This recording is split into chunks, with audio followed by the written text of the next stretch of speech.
In the banking world, first, a pension fund for New York firefighters and police officers is suing Goldman Sachs over the size of its bonuses. The suit claims that because Goldman Sachs' 2009 profits are a direct reflection of windfall taxpayer support in 2008, that their profits should go to shareholders, not the big bosses. Now, that kind of strikes me as funny, because if it was a windfall support coming from the taxpayer, why should it go to the CEO or the shareholders? The shareholders didn't provide the windfall support. Neither did the CEO. The taxpayer did. Anyway, fun to watch shareholders and CEOs fight about money they stole from taxpayers. If that doesn't get you fired up, listen to this next one. The Treasury Department scrambling to downplay a $38 billion tax break for bailed-out bank Citigroup. The IRS exemption saves Citi when the government will sell off its stake in the company. Remember, instead of shutting Citigroup down as the failed financial institution that it is, we decided to print money, prop it up, and then allow them to go back to business as usual for no apparent reason. And now, in order to get out of it, we have to create a tax break in order to complete basically the cover-up of the financial fraud that was perpetrated by Citi and all these other financial institutions. Anyway, they say they don't want them to suffer from that particular law. Who could blame them, considering everything else that they don't want them to suffer from? Moving on to one other, I think there's one other story in this. If you are upset about all this anyway, actually, I'll leave it at those two. At what point will the American, do the politicians think that the American people are really, really stupid? Well, you get that feeling when people say, oh, we got some of this money back, so it's all good. And that doesn't really resonate politically, because people feel there's a lot more problems and a lot more money that was put in that they should get back. So celebrating that you got half of the bailout money back that a lot of people didn't support in the first place, I don't think is a winning argument. Giving windfall support to a financial institution and then letting them keep all the money when every other country, or at least many other countries, are already rationally stepping in with windfall profits taxes, and then you think you have credibility as a government. It's kind of makes me laugh a little bit. Anyway, on to the biggest talker of them all here. Time Magazine revealing its Person of the Year today on the Today Show. Take a listen. The winner is? The winner is Ben Bernanke, the chairman of the Federal Reserve, the most powerful, least understood government force shaping our lives. It's a throwback cover, like a Person of the Year cover from the 40s or 50s. He saw what looked like another depression coming, and he decided he would do whatever it takes to forestall that. And basically, I think he did. Indeed, he did. He turned on the infinity machine at the end of February of this year. After 6, 7, 8 months of different programs, none of which were working, Ben Bernanke came out and said in February, I will supply an infinite amount of money to the biggest banks in this country, and that did calm things down. I just wonder whether it's a heroic act to put secret to anybody right now that our country is facing a myriad of challenges, from the foreclosure crisis to mass unemployment to extraordinary gains on Wall Street delivered by windfall state support last year. And this morning, an odd couple of bedfellows are teaming up to take on Wall Street for the havoc they have created in this country and the profits they claim they made this year. In half an hour, Democratic Senator Maria Cantwell and last year's Republican presidential opponent, John McCain, will formally announce their bipartisan piece of financial reform legislation. In a morning meeting exclusive, we have the details for you first. Joining us now from the Capitol, Senator Maria Cantwell, a member of the Senate Finance Committee. Senator Cantwell, we welcome you back. What is this legislation? Well, basically, it's a return to Glass-Steagall. The issue is that we've been allowing the merger of these banks and investment houses when banks are supposed to make sure that the depositors are kept safe, and yet those deposits are being used to capitalize risky investment on Wall Street. Those two practices should be separated, and more money should be flowing to small businesses in America so they can get job growth going.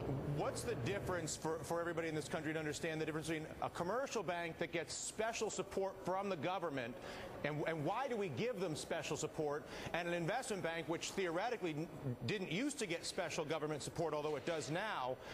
What's the distinction between the two?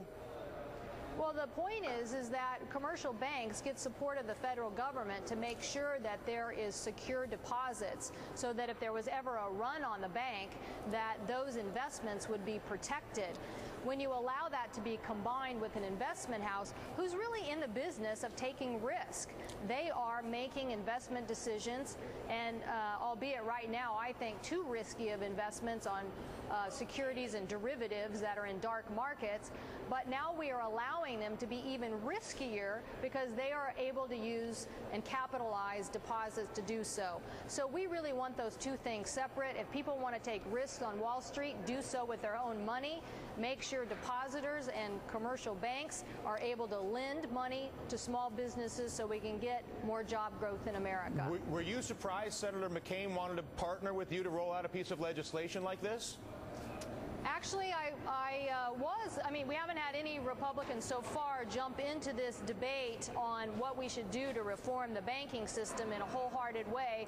And so I certainly applaud him for paying attention, I think, to what his constituents are saying and what people across America are saying, and that these banks have gotten too big, too consolidated, and what interests are they serving? I think right now they're serving a lot of interest in speculative dark markets. Yeah, now there are a number of people who agree with the intention of this bill, most notably Paul Volcker, former chairman of the Federal Reserve, again from 1979 through 1987.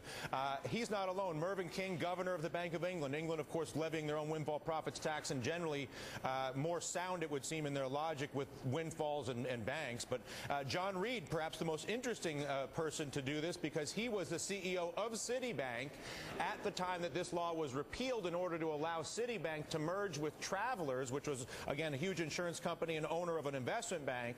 That was the original deal. That was the deal that basically Glass-Steagall was repealed to make Citigroup happen.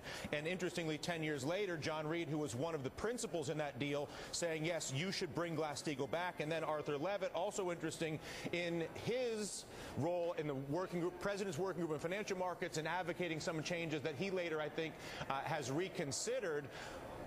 Those who say don't do this say it's simply too hard. You're going to make a bigger mess. We've interlinked all these different banks. If you take away the nugget of commercial banking, you'll destroy the whole thing. It's too hard. How do you respond to that? I would say where we're going right now is just elevating the chances of having another huge bubble and another implosion and having the taxpayers pick up the expense. Because what we are doing, when you look at the numbers, Wall Street isn't making more and more investment in commercial loans. They are making more and more investments into dark market derivatives. And they are going to create more risk, a larger bubble, and if we don't correct that, we, the taxpayers, are going to be bailing them out again. Are we looking here at a political shift, going back to Senator McCain's involvement, where the Democrats in their leadership have not as yet, at least if you look at the House piece of legislation, dealt with so many of the loopholes and these risks? And do you believe that Senator McCain and others in the Republican Party see an opportunity for Republicans to seize the upper hand, if you will, on the issue of financial reform?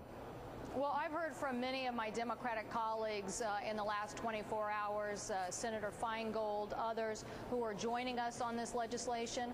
I saw where Steny Hoyer came out in a comment saying we need to come back and look at this again. So I think it's going to be a bipartisan issue, but I think it's going to be an American issue. The American people want us to do something about the fact that capital is not flowing down to them. It is flowing in a direction that is making Wall Street huge profits. Nothing wrong with making profits, but this consolidation has squeezed the American public out of needed capital.